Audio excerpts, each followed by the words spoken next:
అందరికీ నమస్కారం. నేను మీ శివ. మీరు చూస్తున్నారు D6 న్యూస్ ఛానల్ .at. ఇది మీ గలం. ఈరోజు మనం ఏలూరు పట్టణంలో ఉన్నాం. అయ్యప్ప స్వామి దీక్షాపరులకు కానీ, భవానీలకు కానీ, శివస్వాములకు కానీ, ఏ దేవుడి దీక్షాపరులకైనా సరే పరిచయం అక్కర్లేని వ్యక్తి మన తడికమల్ల ప్రసాద్ గురుస్వామి గారు. ఏలూరు నుంచి శబరిమల సన్నిధానం వరకు దీక్ష స్వాములు ఎవరికైనా సరే ప్రసాద్ గురుస్వామి గారు అంటే తెలియని వ్యక్తి లేరు. ఈరోజు మనం వీడియో చేయడానికి కారణం ఏంటంటే అయ్యప్ప దీక్షలు అనేవి స్టార్ట్ అయినాయి. అసలు మనం తీసుకునే దీక్షల్లో మనం తీసుకోవాల్సిన నియమాలు ఏంటి, గురుస్వాములకు ఇవ్వాల్సిన గౌరవం ఏంటి, అలాగే ప్రసాద్ గురుస్వామి గారి గురించి మనకు తెలియని విషయాలు కొన్ని ఆయన దగ్గర తెలుసుకుందాం. ముఖ్యంగా ఈరోజు పొద్దునే అయ్యప్ప స్వామి దీక్ష తీసుకునేకి మాలధారణ చేసుకున్నాను. ఇలా గురువు గారి దగ్గర నేను ఇలా ఇంటర్వ్యూ చేయడం అనేది ఒక అదృష్టంగా భావిస్తున్నాను. వీడియో చివరి వరకు చూడండి. స్వామి శరణం అయ్యప్ప శరణం. స్వామి ఏ శరణం అయ్యప్ప.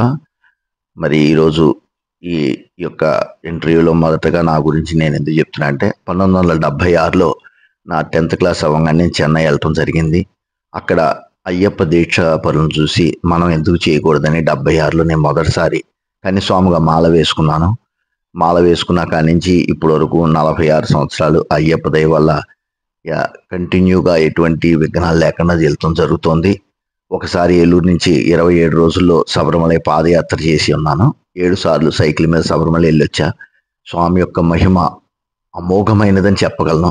నమ్ముకున్న వారికి నమ్ముకున్నంత, చేసుకున్న వారికి చేసుకున్నంత అనే మహిమలు నాకు ఎన్నో కలిగినాయి. మరి ఏమీ తెలియదు. 76లో నేను చదువుకుంటూ మాల వేసుకుని ఇవాళ సుమారు 200 నుంచి 300 గ్రామాల్లో ప్రసాద్ గురుస్వామి అంటే ఒక గౌరవం ఇచ్చింది నాకు అయ్యప్ప స్వామి.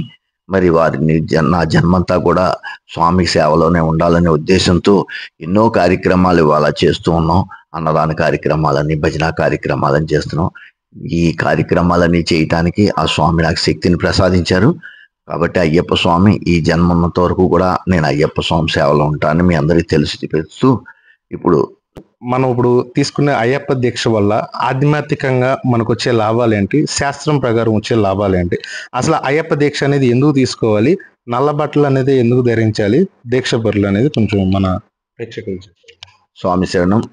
మరి అయ్యప్ప దీక్ష తీసుకుంటే ఆధ్యాత్మికంగా ఏమిటి అనే ఒక ప్రశ్న వచ్చింది.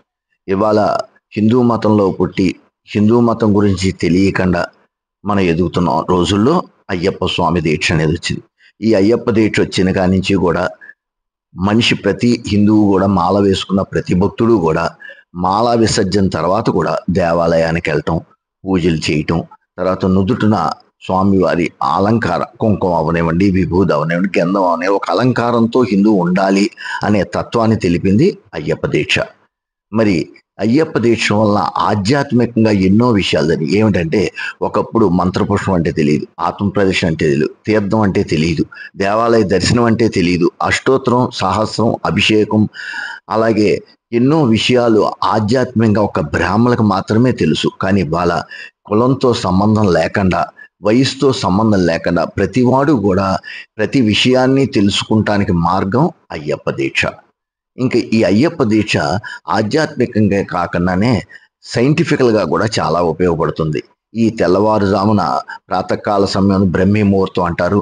4ంటికి స్నానం చేసి స్వామివారి పూజ చేసుకుని, ఇంట్లో పీఠంలో పూజ చేసుకుని, దేవాలయ దర్శనానికి వెళ్ళి, తదుపరి మధ్యాహ్నం స్వామి యొక్క యాక్చువల్గా మనం 3 సార్లు స్వామివారి స్నానం అయ్యప్ప మాల ధరించిన భక్తులు 3 సార్లు స్నానం చేయాలి. ఉదయం, మధ్యాహ్నం, సాయంత్రం. అంటే త్రిదశ పూజితం. అలాగే 3 సార్లు స్వామి, మీకు అరివరాసంలో చెప్తా, త్రిదశ పూజితం స్వామి చింతిత ప్రదం. 3 సార్లు పూజ మనం స్వామి సమర్పించడం వల్ల సైంటిఫికల్గా బాడీకి ఎంతో మంచిది. ఈ కార్తీక మాసంలో చలికాలంలో మన యొక్క బాడీ మనకి సహకరించదు. అలా అందుకని ఈ చలికాలంలో చల్లీల స్నానం, భూతల శయనం, నేల మీద పడుకోవటం వల్ల కామం, క్రోధం, మదం ఈ చనిపోతాయి. ఎందుకని? భూమి మీద ఒక రకమైన భూమికి మ్యాగ్నెటిక్ శక్తి ఉంది. ఈ మ్యాగ్నెటిక్ శక్తి మనలో ఉన్న కామ, క్రోధ, మద, మాత్సర్యములన్నిటినీ కూడా నశింపజేస్తుంది. అందుకనే అయ్యప్ప దీక్ష ఆధ్యాత్మికంగా ఎంత విశిష్టత ఉందో సైంటిఫికల్గా కూడా అంత విశిష్టత ఉంది. చల్లనీళ్ళ స్నానం, తల స్నానం, ఈ శిరస్సు స్నానం అనేది జ్ఞానాన్ని పెంపొందించాలి. మందంతనం పోగొడతాదని సైంటిఫికల్గా చెప్తూ ఉంటారు. అందుకనే మీరు చూసే ఉంటారు, ఋషులు కానీ అఘోరీలు కానీ వీళ్ళు ఎప్పుడు చేసినా శిరస్సు స్నానమే చేస్తారు. ఈ శిరస్సు స్నానం వల్ల, తల స్నానం అంటాం, ఈ శిరస్సు స్నానం వల్ల జ్ఞానం పెంపొందించి అజ్ఞానం పోతుంది. ఇలాగ ఎన్నో విషయాల్లో ఆధ్యాత్మిక ధోరణి, సైంటిఫికల్ ధోరణి రెండు ఉన్నది అయ్యప్ప. ఇది ఒకప్పుడు అయ్యప్ప భవానీ మాల కానీ, శివమాల కానీ, సాయి మాల కానీ, గోవిందమాల స్వామి, హనుమత్ మాల కానీ, ఒకప్పుడు వెంకటేశ్వర స్వామి మాల ఒకటి ఉండేది పూర్వం. అంతే తప్ప ఈ మాల లేవు. ఈ అయ్యప్ప మాల వచ్చిన కాడి నుంచి చక్కగా భవానీ భక్తులు వస్తున్నారు, శివ భక్తులు వస్తున్నారు, ఆంజనేయ స్వామి భక్తులు వస్తున్నారు, సాయి భక్తులు వస్తున్నారు. అందరూ కూడా మాలాధారాలు చేసి, మండల దినములు దీక్ష చేసి మన హిందూ తత్వాన్ని పెంపొందించుతూ ప్రతి వాడవాడ, ఊరు ఊరు, గ్రామాల్లో ప్రతి చోట కూడా ప్రతి దిక్కు యందు కూడా ఇవాళ ఆధ్యాత్మిక చింతన నిజంగా ఎంతో పెరగటానికి కారణం మన అయ్యప్ప దీక్ష. మీ అందరికీ నిజం చెప్తున్నాను, ఒకానొకప్పుడు ఏమీ రానివాడు కూడా ఇవాళ అయ్యప్ప మాల వేసుకుని అష్టోత్తరం, చక్కగా స్వామి శరణఘోష, దేవాలయానికి వెళ్ళటం, మంత్రపుష్పం నేర్చుకుంటాం, పూజ ఎలా చేయాలో తెలుసుకుంటాం, ఈ భజన కార్యక్రమాల్లో ఏ క్రమం ఎలా చేస్తే మంచిదో తెలుసుకుంటాం. ఇలా ఎన్నో విషయాలకి ఈ అయ్యప్ప దీక్ష కారణమైంది.